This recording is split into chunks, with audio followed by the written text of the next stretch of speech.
দর্শক আমন্ত্রণ আজকে চট্টগ্রামে। শুরুতেই জানিয়ে দেব শিরোনামগুলো। চট্টগ্রামে গণপরিবহন খাতে শৃঙ্খলা ফেরাতে বিআরটিএর অভিযান। অভ্যন্তরীণ ও দূরপাল্লার বাসের কাগজ পরীক্ষায় মিলেছে অনিয়ম। প্রথম দিনেই 15টি মামলা। এটা যে আইনগতভাবে আইনসিদ্ধ না, এই মেসেজটুকু তাদেরকে দেয়া এবং সাথে সাথে একটা সহনীয় মাত্রায় জরিমানা আরোপ করা, যাতে করে তারা পরবর্তীতে এই বিষয়ে সচেতন হন। বন্দরনগরীর নামি দামি রেস্টুরেন্টেও ভেজালের ছড়াছড়ি। ভোক্তার অভিযোগে লরেটো এবং ডমিনোস পিৎজাকে অর্ধ লাখ টাকা জরিমানা। খাগড়াছড়িতে আশ্রয়ণ প্রকল্পের বেহাল দশা। নেই পানি, বিদ্যুৎ সহ কোনো মৌলিক সুবিধা। মানবেতর জীবনযাপন করছে বসবাসকারীরা। একটা গাড়ি আসতে পারে না, একটু রুগী হইলে তো একটু যাওয়ার মতো রাস্তা নেই, অটোটা আসলে কাটতেছে। মোটর এখানে 3টা যাওয়ার কথা ছিল, তো একটা চালু আর 2টাই নষ্ট। বৃষ্টি হইলেই মানে যে আটা চলা করা যায় না, খুব একটা কষ্টের মধ্যে আছি আমরা।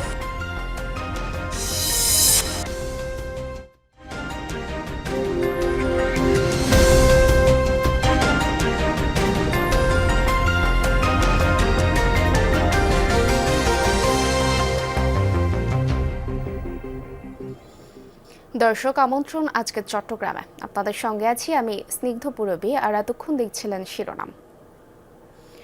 চট্টগ্রামে গণপরিবহন খাতে নৈরাজ্য দীর্ঘদিনের। ফিটনেস, ট্যাক্স টোকেন ও রুট পারমিট ছাড়াই অবাধে চলছে অনেক যানবাহন। শৃঙ্খলা ফেরাতে অবশেষে অভিযানে নেমেছে বিআরটিএ। দিনভর অভিযানে অভ্যন্তরীণ রুটের এবং দূরপাল্লার বাসের কাগজপত্র পরীক্ষায় মিলেছে ঘাপলা। 15টি বাসের বিরুদ্ধে মামলা হয়েছে প্রথম দিনেই।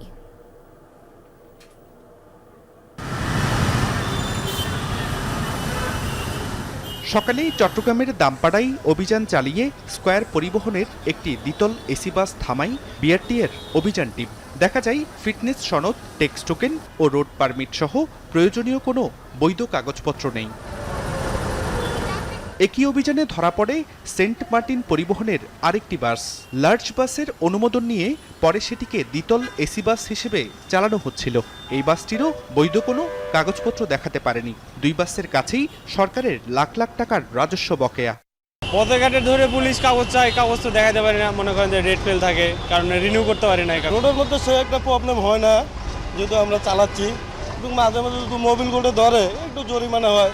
আর এই গাড়ির তো বর্তমানে সরকারে কাগজ দিচ্ছে না। অভিযানের কারণে বাস আটকে যাওয়ায় দুর্ভোগে পড়েন দূরপাল্লার যাত্রীরা। বাস মালিকদের অনিয়ম আর ভুলের কারণেই পথে পথে তল্লাশির দায় শেষ পর্যন্ত যাত্রীদেরই বহন করতে হয় বলে ক্ষোভ প্রকাশ করেন তারা। পাশাপাশি গণপরিবহন চলাচলে শৃঙ্খলা আনার দাবি জানান। ড্রাইভারের লাইসেন্স ঠিক নাই, গাড়ির কাগজপত্র ঠিক নাই, এই যে এই অবস্থায় গাড়ি ঘোড়া রোডে চলছে, এটা আসলে আমাদের মতো সাধারণ যাত্রীদের ভোগান্তি। সকালে 11টা ছাড়বে বলছে, এখন 12টা বাজেও ছাড়তে পারতেছে না। এই মানুষের যে কুদরদশা বেড়ে যাচ্ছে, আমি যাব একটা কাজে, সেই কাজের জন্য আমাদের সমস্যা হচ্ছে। মালিকের প্রেশার দেওয়া হোক, যেভাবে হোক, এটা গাড়ি ঠিক করে প্যাসেঞ্জারে যাতে হয়রানি না হয়। শুধু দূরপাল্লার বাস নয়, অভিযানে চট্টগ্রাম মহানগরীর অভ্যন্তরীণ রুটে চলাচল করা গণপরিবহনের অবস্থাও একই। অভিযানে ধরা পড়ে রুট পরিবর্তন করে চলাচল, ফিটনেসবিহীন যানবাহন পরিচালনা সহ নানা অনিয়ম।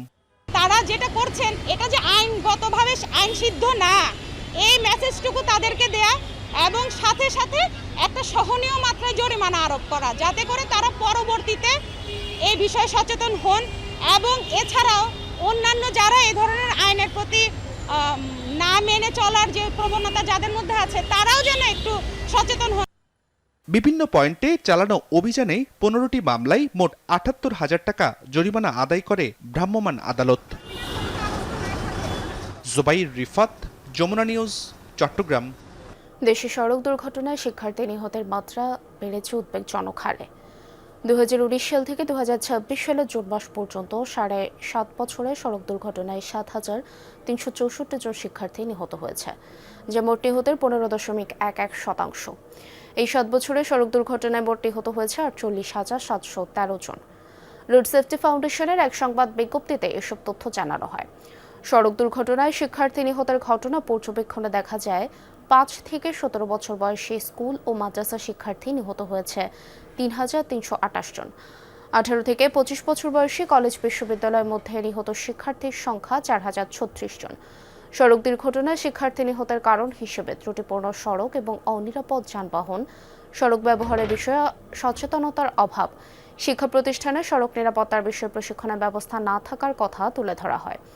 এছাড়া সচেতনতামূলক প্রচারণা না থাকা, বেপরোয়া বাইক চালানোর মানসিকতা, ট্রাফিক আইন না জানা ও না মানার প্রবণতাকে দুর্ঘটনার কারণ হিসেবে চিহ্নিত করে রোড সেফটি ফাউন্ডেশন। দুর্ঘটনা প্রতিরোধে বেশ কিছু সুপারিশও তুলে ধরে প্রতিষ্ঠানটি। ছোটখাটো বেনামি হোটেল রেস্টুরেন্ট তো বটেই, চট্টগ্রামের নামি দামি ব্র্যান্ডের অভিজাত কফি শপেও ভেজালের ছড়াছড়ি। নামের ফাঁদে পড়ে ঠকছে ভোক্তারা। আজও বন্দরনগরের লরেটো কফি শপ এবং ডমিনোস পিৎজার আউটলেটে অভিযান চালায় ভোক্তা অধিকার। এ সময় মেয়াদ উত্তীর্ণ উপকরণ সহ বিভিন্ন অনিয়মের প্রমাণও মেলে। অর্ধ লাখ টাকা জরিমানা ও কঠোরভাবে সতর্ক করা হয় মালিকপক্ষকে।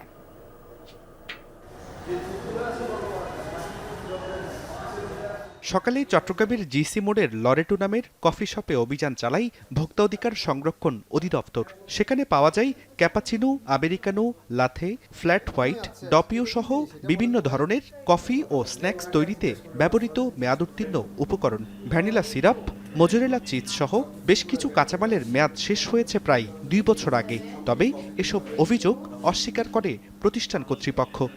আমি তো স্যার এখানে যা রাখছে টেবিলে একটাও ইস হয় নাই স্যার, এগুলো সব বাসা স্যার, পরশু নালে স্যার এর আগের দিন আনছে স্যার। এগুলো আমাদের কেনা হয়েছিল, কিন্তু এগুলো স্টক আউটের জন্য রাখা হয়েছিল আর কি, যেমন একসাইড করে রাখবো, একসাথে স্টক আউট করবো। এখানে তো এই চিজ ইউজ হবে এরকম কোনো প্রোডাক্ট নাই, মানে এই চিজ দিয়ে বানাতে হবে এরকম প্রোডাক্ট নেই আপাতত আমাদের রেস্টুরেন্টে। একই দিন ভোক্তা অধিদপ্তর অভিযান চালায় পরিচিত ব্র্যান্ড ডমিনোস পিৎজার একটি শাখায়। সেখানে দেখা যায় আমদানিকৃত বিভিন্ন খাদ্যপণ্যের মোড়কে প্রয়োজনীয় লেবেলিং ও প্রতিষ্ঠানের তথ্য নেই। অনিয়মের প্রমাণ পাওয়ায় দুটি প্রতিষ্ঠানকেই জরিমানা ও সতর্ক করে অভিযান টিম। কম বেশি আপনি চট্টগ্রামে আরও রেস্টুরেন্ট ঘুরলে আপনি এরকম পাবেন, শুধুমাত্র যে এটাতেই সমস্যা হচ্ছে তা না। আপনি আরও 2-4-5টা রেস্টুরেন্টে যদি ঘুরেন, খুলশি 2 নাম্বার গেট, ম্যাক্সিমাম রেস্টুরেন্টে এই সমস্যাগুলো থাকবে, কম আর বেশিও থাকবে, সব জায়গায় থাকে। যেখানে খেতে যাই ওই জায়গাগুলোতে আসলে যদি প্রপার সরকারিভাবে ভোক্তা অধিকারে যদি বিভিন্ন রেস্টুরেন্টে, বড় রেস্টুরেন্টগুলোতে যদি তারা তদারকি করে, তাহলে খাবারের মানগুলো উন্নত হবে। ভোক্তা অধিকারের কর্মকর্তারা জানান, কফি শপটি চালু হয় বছরখানেক আগে, তবে মেয়াদ উত্তীর্ণ পণ্য মিলছে 2 বছরেরও বেশি আগের। অভিযান টিমের দাবি, বাড়তি মুনাফার আশায় জেনে শুনে মেয়াদ উত্তীর্ণ উপকরণ ব্যবহার করছে প্রতিষ্ঠানটি। পর্যায়ক্রমে চট্টগ্রামের সব রেস্তোরাঁ ও কফি শপে নজরদারি ও অভিযান চালানোর কথা জানায় ভোক্তা অধিকার সংরক্ষণ অধিদপ্তর। আপনি আশ্চর্য হবেন, 27শে মেয়াদ উত্তীর্ণ এবং 26শে মেয়াদ উত্তীর্ণ, দুটো জিনিস 26শে জানুয়ারিতে মেয়াদ উত্তীর্ণ, দুটো একসাথে রেখে শুধু 26শে জানুয়ারিতে যেটা মেয়াদ উত্তীর্ণ সেটা ব্যবহার করতেছে। একেবারে অবাক কাণ্ড। তারা বুঝে শুনে এই কাজটা করতেছে। অনেকগুলি প্রোডাক্ট তারা মনে হচ্ছে যে মেয়াদ উত্তীর্ণ প্রোডাক্ট দিয়েই তারা এই প্রতিষ্ঠানটা চালাচ্ছে। লরেটোকে 40,000 টাকা এবং ডমিনোস পিৎজাকে 10,000 টাকা জরিমানার পাশাপাশি এ ধরনের অনিয়ম না করার জন্য কঠোরভাবে সতর্ক করে অভিযান টিম। জুবাইর রিফাত, যমুনা নিউজ, চট্টগ্রাম। খাগড়াছড়িতে সব আশ্রয়ণ প্রকল্পের বেহাল দশা। আছে শুধু জরাজীর্ণ ঘর, নিঃসুপেয় পানি, বিদ্যুৎ চলাচলের সড়ক সহ কোনো মৌলিক সুবিধা। অস্বাস্থ্যকর পরিবেশে দুর্বিষহ দিন কাটছে বসবাসকারীদের। বর্ষায় টানা বৃষ্টিতে বেড়েছে ভোগান্তি। ভূমিহীন ও গৃহহীন মানুষের জন্য খাগড়াছড়ি জেলা সদরের কুমিল্লা টিলা ও দীঘিনাল উপজেলার মেরুং ইউনিয়নে নির্মিত হয়েছিল 2টি আশ্রয়ণ প্রকল্প। কিন্তু সুপেয় পানির সংকট, বিদ্যুতের ভোগান্তি, ভাঙাচোরা সড়ক এবং জরাজীর্ণ বাড়ি নিয়ে বাসিন্দাদের ভোগান্তি চরমে। বর্ষায় দুর্ভোগ বাড়ে আরও। চলাফেরা অনেক কষ্ট, রাস্তা নাই, এরপরে কারেন্টও ছিল না। এখন যাও আমরা নিজেরা কিছু 1 লাইন 2 লাইন আনছি। একটা গাড়ি আসতে পারে না, একটু রুগী হইলে তো একটু যাওয়ার মতো রাস্তা নেই, অটোটা আসলেই কাটতেছে। ঘরগুলা এরকম ফেটে যাচ্ছে, চামড়া উঠে যাচ্ছে, আবার এরকম ফেটে ফেটে যাচ্ছে। 25টা ফ্যামিলির একটা মোটর এখানে 3টা যাওয়ার কথা ছিল, তো একটা চালু আর 2টাই নষ্ট। পানি মানুষ তো খাওয়া দূরের কথা, গরুও খেতে পারে না, এমন একটা অবস্থা। সাম্প্রতিক টানা বৃষ্টিতে কুমিল্লা টিলা প্রকল্পের সড়ক বেহাল, গর্তে জমা পানি, চারপাশে জঙ্গল, সাথে পরিবেশে বাড়ছে মশা মাছির উপদ্রব। রাস্তা দিয়ে জঙ্গল, গাছ জঙ্গল হয়ে যায় আর কি, ড্রেন নাই, পানি জমা থাকে, পুকুর থেকে পানি আসে আর এই যে মাঠে অনেক কাদা হয়ে যায়। সাপ, জোক, কেঁচা এগুলা মাঠের মধ্যে বিভিন্ন ঘরের ভিতরে দেখা যায়। বৃষ্টি হলে প্রচুর মশা মাছি হয়, পানি ঘরের সামনে পানি উঠে। বৃষ্টি হইলেই মানে যে হাঁটা চলা করা যায় না, খুব একটা কষ্টের মধ্যে আছি আমরা। খাগড়াছড়ি পার্বত্য জেলা পরিষদ, পার্বত্য চট্টগ্রাম উন্নয়ন বোর্ড এবং পৌরসভা প্রতি বছর গ্রামীণ অবকাঠামো নির্মাণ, স্বাস্থ্য, শিক্ষাসহ নানা খাতে প্রকল্প নিলেও আশ্রয়ন প্রকল্প বসবাসের উপযোগী করতে নেই কোনো উদ্যোগ। সংকট সমাধানের আশ্বাস দেন জেলা প্রশাসক। খাগড়াছড়ি পার্বত্য জেলায় বেশ কয়েকটি আশ্রয়ন প্রকল্প আছে। তাদের সমস্যা সমাধানের লক্ষ্যে জেলা পরিষদ সহ পার্বত্য চট্টগ্রাম উন্নয়ন বোর্ডের বিভিন্ন স্কিম নেওয়ার জন্য প্রস্তাবনা পাঠানো হয়েছে। মৌলিক সুবিধা নিশ্চিত না হওয়ায় মানবেতর জীবনযাপন করতে হচ্ছে বলে দাবি আশ্রয়ন প্রকল্পে বসবাসরতদের। জুবায়েত ইবনে শাহাদাত, যমুনা নিউজ। চট্টগ্রামে বন্যা দুর্গত এলাকায় ক্ষতিগ্রস্ত মানুষের মধ্যে ত্রাণ সহায়তা বিতরণ করেছে সাতকানিয়া লোহাগড়া প্রবাসী পরিষদ। এই উপলক্ষে সাতকানিয়া আলিয়া এম.এ. ফাজল মাদ্রাসায় আয়োজিত অনুষ্ঠানে এসব সামগ্রী বিতরণ করেন জামায়াতে ইসলামীর নেতা চট্টগ্রাম 15 আসনের সংসদ সদস্য শাহজাহান চৌধুরী। এ ধরনের মানবিক সহায়তা বিতরণ কার্যক্রমে ক্ষতিগ্রস্তরা উপকৃত হবে বলে মন্তব্য করেন তিনি। বিত্তবানদেরও এগিয়ে আসার আহ্বান জানান। এ সময় পরিষদের উপদেষ্টা সহ জামায়াতের নেতারা উপস্থিত ছিলেন। আজ বৌদ্ধ ধর্মাবলম্বীদের অন্যতম সামাজিক ও ধর্মীয় উৎসব আষাঢ়ী পূর্ণিমা। খাগড়াছড়িতে যথাযোগ্য ধর্মীয় ভাবগাম্ভীর্যের সঙ্গে দিবসটি পালন করছে বৌদ্ধ ধর্মাবলম্বীরা। সকাল থেকে বিভিন্ন বৌদ্ধ বিহারে নানা আচার অনুষ্ঠানের আয়োজন করা হয়। সমবেত হন বিভিন্ন বয়সী নারী পুরুষ। পালন করেন ধর্মীয় রীতিনীতি, প্রদীপ প্রজ্বলন, বৌদ্ধ মূর্তির স্নান, পঞ্চশীল গ্রহণ, সংঘদান, ভিক্ষুদের পিণ্ডদান সহ সকলের মঙ্গল কামনায় প্রার্থনা করা হয়। আষাঢ়ী পূর্ণিমা তিথিতে বৌদ্ধ ভিক্ষুরা 3 মাস বসবাস ব্রতের শুরু করেন। এই সময় আত্মশুদ্ধির জন্য ধ্যান, সাধনা ও আত্মসংযম পালন করা হয়। বুদ্ধকে সবাই মিলে আমরা চন্দনের পানি এবং এই গোলাপ জলের পানি দিয়ে আমরা স্নান করাবো। আজকে পূর্ণিমা তিথিতে আমরা এই 1000 প্রদীপ মানে তৈরি করতেছি। দর্শক, এই বিষয়ে আরো জানাতে খাগড়াছড়ি থেকে যুক্ত হচ্ছেন সহকর্মী শাহরিয়ার ইউনুস। শাহরিয়ার, বিকল থেকেই তো তিথি শুরু, ভিক্ষুদের বসবাস কখন নাগাদ শুরু হবে এবং আজকের এই উৎসবকে ঘিরে বৌদ্ধ ধর্মাবলম্বীদের উৎসাহ উদ্দীপনা কেমন দেখছেন?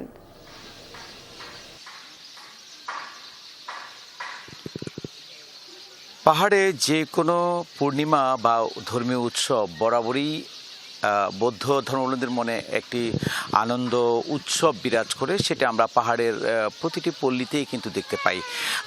তো সেই হিসেবে আজকে আষাঢ়ে পূর্ণিমা তিথি, সেই তিথিতে বৌদ্ধ ভিক্ষুরা 3 মাসের বর্ষা বাস শুরু করতে যাবেন। আজকে এই আষাঢ়ে পূর্ণিমা উপলক্ষে বৌদ্ধ ভিক্ষুদের যে বর্ষাবাস, সেই বর্ষাবাসকে ঘিরে আজকে জেলা শহরের বিভিন্ন বিহারে ধর্মীয় নানা আয়োজন হয়েছে এবং সেখানে ধর্মীয় উৎসবের পাশাপাশি এটি অন্যতম সামাজিক উৎসবও বটে বৌদ্ধ ধর্মাবলম্বীদের জন্য। আমরা দেখেছি সকাল থেকে ইয়ংড বৌদ্ধ বিহারে বিভিন্ন বয়সী নারী পুরুষ এখানে সমবেত হয়েছেন, তারা প্রদীপ জ্বালিয়েছেন এবং ইয়ংড বৌদ্ধ বিহারে যে বৌদ্ধ মূর্তি রয়েছে সেই বুদ্ধ মূর্তি স্নান করানো হয়েছে এবং একই সাথে তারা এখানে পঞ্চশীল, অষ্টশীল এবং সঙ্গদান করেছে। সেটি আমরা এখানকার বৌদ্ধ ভিক্ষু থেকে শুরু করে যারা বৌদ্ধ ধর্মাবলম্বী নারী পুরুষ রয়েছে তাদের সাথে কথা বলেছি। তবে এই ইয়ংড বৌদ্ধ বিহারের যিনি অধ্যক্ষ খেমাসের মহাথেরো, তিনি আমাদেরকে জানিয়েছেন আষাঢ়ে পূর্ণিমার মূল উৎসব হবে আগামীকাল সকাল থেকে, অর্থাৎ আগামীকাল সকালে আবারও এখানে এই বিহারে বিভিন্ন ধর্মীয় আচার অনুষ্ঠানের আয়োজন করা হয়েছে। সেখানে পঞ্চশীল, অষ্টশীলের পাশাপাশি ধর্মীয় দেশনা থাকছে এবং সন্ধ্যায় থাকছে 1000 বাতি প্রদীপ প্রজ্বলন। সব কিছু মিলিয়ে যদি বলি তাহলে আষাঢ়ী পূর্ণিমার যে বৌদ্ধ ভিক্ষুদের যে 3 মাসের বর্ষবাস, সেটিকে ঘিরেই আগামীকালে মূলত উৎসবটুকু হবে। তবে এই উৎসবের মাধ্যমে পাহাড়ে প্রতিটি বিহারে যেমন ধর্মীয় আচার অনুষ্ঠান থাকছে, তেমনি বৌদ্ধ ধর্মাবলম্বী যারা রয়েছেন তাদের মধ্যেও একটি ধর্মীয় এবং সামাজিক রীতিনীতি অনুসারে যে আনন্দ উৎসব হওয়ার কথা সেটি তাদের মধ্যে আমরা দেখতে পেয়েছি। অনেক ধন্যবাদ আপনাকে আমাদের সাথে যুক্ত হওয়ার জন্য। বিশ্ব হেপাটাইটিস দিবস উপলক্ষে নানা কর্মসূচি পালিত হচ্ছে চট্টগ্রামে। এই উপলক্ষে সকালে ইঞ্জিনিয়ার্স ইনস্টিটিউট চত্বর থেকে সচেতনতামূলক শোভাযাত্রা বের করে লিভার কেয়ার সোসাইটি। এটি বিভিন্ন সড়ক প্রদক্ষিণ করে পরে হেপাটাইটিস রোগীদের অংশগ্রহণের সুধী সমাবেশ, আলোচনা সভা অনুষ্ঠিত হয়। সভায় চিকিৎসকরা হেপাটাইটিস রোগ প্রতিরোধে সঠিক চিকিৎসা গ্রহণ এবং গণসচেতনতা তৈরির আহ্বান জানান। অনুষ্ঠানে সোসাইটির সভাপতি, শিক্ষাবিদ, চিকিৎসক সহ আরও অনেকে উপস্থিত ছিলেন। চট্টগ্রাম অঞ্চলে আবারও বাড়তে শুরু করেছে ডেঙ্গুর প্রকোপ। চলতি মাসের শুরুতে টানা বৃষ্টি আর বন্যার পর থেকে ডেঙ্গুর প্রকোপ বৃদ্ধি পাওয়ায় সরকারি হাসপাতালে খোলা হয়েছে আলাদা ডেঙ্গু কর্নার।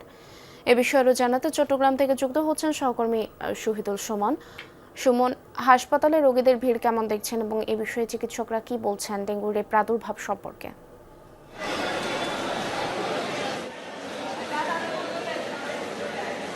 পূর্বে গত 6 মাস আসলে আমরা দেখেছিলাম জুন পর্যন্ত রোগীর সংখ্যা তুলনামূলক কম ছিল, অর্থাৎ জুন মাসে পুরো মাসে যেখানে 122 জন রোগী আসলে ডেঙ্গুতে আক্রান্ত হয়েছে, সেখানে কিন্তু এখন চলতি মাস আরও 3 দিন বাকি রয়েছে। এখনই আসলে 473 জন রোগী আসলে চট্টগ্রামের সরকারি বেসরকারি হাসপাতালে আসলে ডেঙ্গুতে আক্রান্ত হয়ে চিকিৎসা নিয়েছেন। এখনো পর্যন্ত প্রতিদিন আসছে চট্টগ্রাম সিভিল সার্জন কার্যালয়ের যে তথ্য, সেই তথ্য অনুযায়ী আজকে 24 ঘন্টায় 16 জন রোগী আসলে নতুন করে ডেঙ্গুতে আক্রান্ত হয়েছেন। এবং আসলে উদ্বেগের বিষয় হচ্ছে চলতি মাসে 2 জন ডেঙ্গু আক্রান্ত হয়ে চট্টগ্রামে মৃত্যুবরণ করেছে এবং পুরো এই চলতি বছর যেখানে 3 জনের মৃত্যু হয়েছে। আমরা দেখছি আসলে সিভিল সার্জন কার্যালয় কিংবা স্বাস্থ্য বিভাগ থেকে যেটি আসলে বলছেন যে বর্ষা থেমে থেমে বর্ষা, অর্থাৎ কয়েকদিন পরপর আসলে কিছুটা বৃষ্টি হয়, সেই বৃষ্টির পানিগুলো আসলে এই ক্ষেত্রে আমরা দেখছি স্বাস্থ্য বিভাগ কিংবা জেলা প্রশাসনের পক্ষ থেকে আসলে